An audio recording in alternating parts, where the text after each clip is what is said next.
లింగన్నతో నా పరిచయం 10 ఏళ్ళు.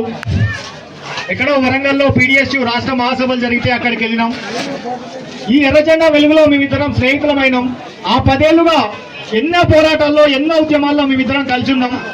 ఆయన సూర్యాపేటలో ఉన్నా, ఏపూర్లో ఉన్నా, హైదరాబాద్లో ఉన్నా, ఎక్కడున్నా కూడా నిత్యం కనీసం నెలకో 2 నెలలకు ఒక్కసారన్నా ఫోన్ చేసి మాట్లాడేవారు. ఏం చేస్తున్నావు, ఎక్కడున్నావు, ఏం చేస్తున్నావు అని.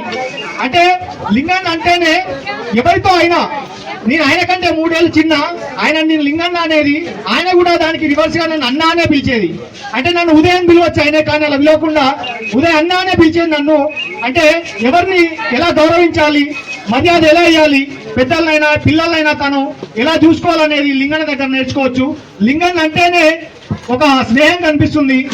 ఇవాళ లింగన్న పల్లెల్లో ఈ బడిలో చెప్పని పాఠాలు పల్లెల్లో చదువుకుందాం, పల్లె బతుకుల్లో చదువుకుందాం, పల్లె ప్రజల జీవితాల్లో నేర్చుకుందాం అని చెప్పి గ్రామాలకు తరలండి అనే ఒక ప్రోగ్రామ్ ని తను జిల్లా కార్యదర్శిగా ఉన్నప్పుడే రాష్ట్ర కమిటీ ఇచ్చిన పిలుపు భాగంగా దాదాపు 15 రోజులు, ఆ 15 రోజుల్లో ఆ టీంలో కొంతమంది ఇంటికి వెళ్తూ వస్తున్నా కూడా తను మాత్రం 15 రోజులు ఆ యాత్ర అయిపోయే వరకు ప్రతి గ్రామం తిరుగుకుంటూ, ప్రతి గ్రామంలో తను మాట్లాడుతూ, డప్పు కొడుతూ, పాట పాడుతూ ఏదో ఒక రకంగా ఆ ప్రజల్ని ఎడ్యుకేట్ చేయాలి, చైతన్యం చేయాలని చెప్పి ఈ 15 రోజులు కూడా ఆ పల్లె యాత్రలో తను భాగస్వామి అయ్యాడు.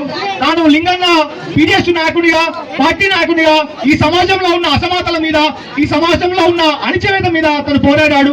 ఇవాళ మనం చూస్తున్నాము, ఏ పార్టీ వచ్చినా, ఏ గవర్నమెంట్ అయినా మీకు ఫ్రీగా ఈ బస్సు ఇస్తాము, లేకపోతే ఇల్లు ఇస్తాము, లేకపోతే ఇంకోటి ఇస్తాము అన్నాను. కానీ లింగన్న లాంటి వాళ్ళు లేదా మనము మన పార్టీగా మనం ఒకటే అడుగుతున్నాం ఎప్పటి నుంచో, ఈ ప్రజలకి ఉచిత వైద్యం కావాలి, ఈ ప్రజలకి, ఈ విద్యార్థులకి ఉచిత విద్య కావాలి, నాణ్యమైన విద్య, అందరికీ సమానమైన విద్య కావాలి. ఇవాళ ఆ ఉచిత విద్య ఉంటే మనం చూసాము, లింగన్న 27 నాడు చనిపోతే, ఆ రోజు పొద్దున చనిపోతే రాత్రి వరకు మన బాడీ బయటికి రాలేదు. అంటే ఈ కార్పొరేట్ వైద్యశాల వల్ల, కార్పొరేట్ హాస్పిటల్ వల్ల, వాళ్ళ ఫీజుల దోపిడీ వల్ల మనం చనిపోయిన మన శరీరాన్ని కూడా తెచ్చుకోవడానికి దాదాపు సెక్రటేరియట్ అంటూ, మంత్రులు అంటూ, వాళ్ళు వీళ్ళు అంటూ తిరిగి ఆ ఫీజుని మాఫీ చేయడానికి ప్రయత్నించాల్సి వచ్చింది. మనం ఎప్పటి నుంచో కొట్లాడుతున్నాం. ఇవి ప్రజలకు కావాల్సింది ఉచిత బస్సులు, ఇల్లులు కాదు, మాకు కావాల్సింది ఉచిత వైద్యం కావాలి. మీరు ఎవరు వచ్చినా సరే ఉచిత వైద్యాన్ని, పిల్లలకు ఉచితమైన, సమానమైన, నాణ్యమైన విద్యను కావాలని లింగన్న కొట్లాడాడు. PDSUగా మేము కొట్లాడాము, పార్టీ కొట్లాడుతుంది. కాబట్టి ప్రజలు కూడా, మీరు కూడా ఆలోచించాలి. ఓట్లు వచ్చినప్పుడు వాళ్ళు ఇచ్చే ఫ్రీ కాదు, మాకు విద్య కావాలి, వైద్యం కావాలి, ఈ సమాజంలో బ్రతికే స్వేచ్ఛ కావాలని అడగాలి. ఆ దిశగా లింగన్న చెప్పిన ఆ విషయాల్ని ఆచరిస్తూ, పాటిస్తూ మనం ముందుకు పోయినప్పుడే లింగన్నకి ఇచ్చే నిజమైన నివాళులు.